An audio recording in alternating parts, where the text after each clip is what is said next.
There are two main ways to participate in the Illinois Shines program as an approved vendor or a designee. Next slide, please. Approved vendors are entities approved by the program administrator to submit project applications to the Illinois Shines program and act as the counterparty to the REC contracts with utilities. There are many different types of entities that can register as an approved vendor, including SREC brokers and aggregators, for-profit project developers, installers, municipalities, nonprofits, public schools, single project entities for community solar systems, and so on. There are several key AV responsibilities in the program. Approved vendors serve as the contractual counterparty with the utility and receive payments from the utility for REC deliveries. Therefore, approved vendors are responsible for submitting projects and paperwork to the program administrator, maintaining collateral requirements, and providing ongoing information and reporting. AVs are also required to renew their status annually and are responsible for ensuring that their designees register in the program and follow all program requirements. And failure by an approved vendor to follow program requirements could result in disciplinary action, which can ultimately lead to the entity losing the ability to participate in the program. Next slide, please. Okay. Here's a list of ongoing program requirements for approved vendors. These must be met regardless of whether the AV has an active REC contract or not. The biannual report, annual report, approved vendor renewal, designee management plan, MES compliance plan, MES compliance mid-year report, and the MES compliance end-of-year report.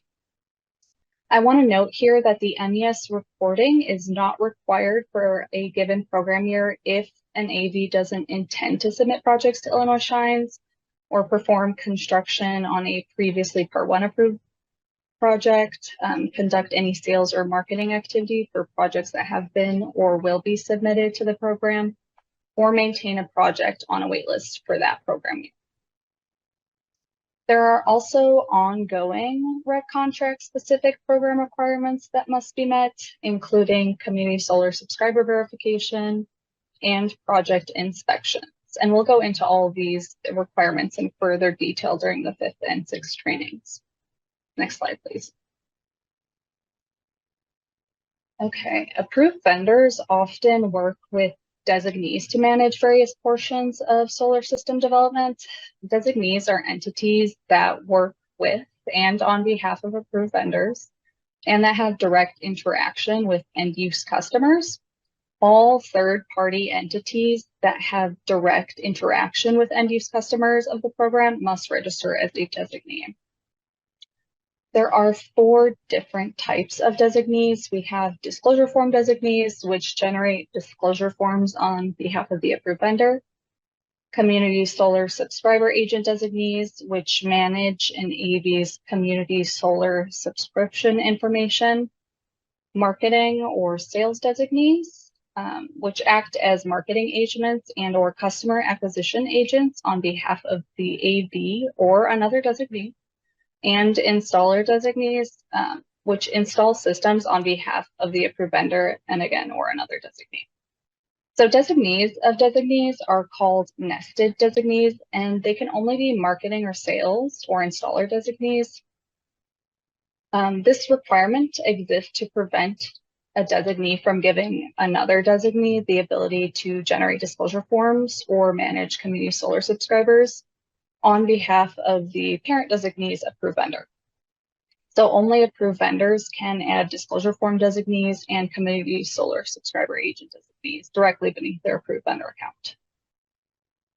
And if a designee does business under multiple names, that designee will have to register separate designee accounts for each name under which it conducts business. Next slide, please. Okay, so upon registration, designees are required to acknowledge their business relationship with their AV, identify what type of designee they will be acting as under this approved vendor, and submit an MES compliance plan, of course, unless they are an EEC designee. Next slide, please.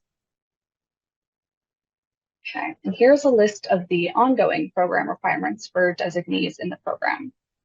Designee renewal, MES compliance plan, MES compliance mid-year report, and MES compliance end-of-year report. And we'll also go into these in further detail in the 5th or 6th trainings. Next slide, please.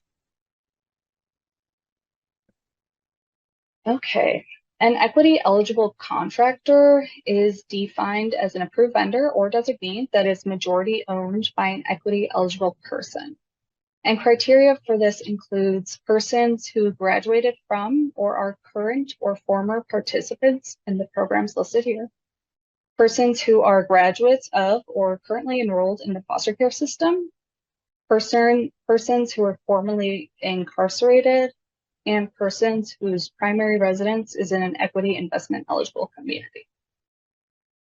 If the approved vendor is organized as a corporation, general partnership, limited liability partnership, limited liability company, or limited partnership, the applicant will be asked to designate which owners, partners, or proprietors meet the EEC eligibility criteria, and if they're organized as a nonprofit, which board members meet the EEC eligibility criteria. Equity eligible persons cannot be the owner of multiple EECs unless they're creating single project approved vendors. These EECs and their single project AVs will be considered affiliated and be subject to the same development cap. And there are several unique benefits of being an EEC. First and foremost, access to the EEC category, advance of capital, access to DCEO grant opportunities. EECs are also waived from meeting the MES requirements, and EEC designees can attain points for non-EEC AVs submitting projects in the traditional community solar and community-driven community solar categories. Next slide, please. Okay, in addition to the requirements for being either an approved vendor or designee, EECs are required to renew their EEC designation annually.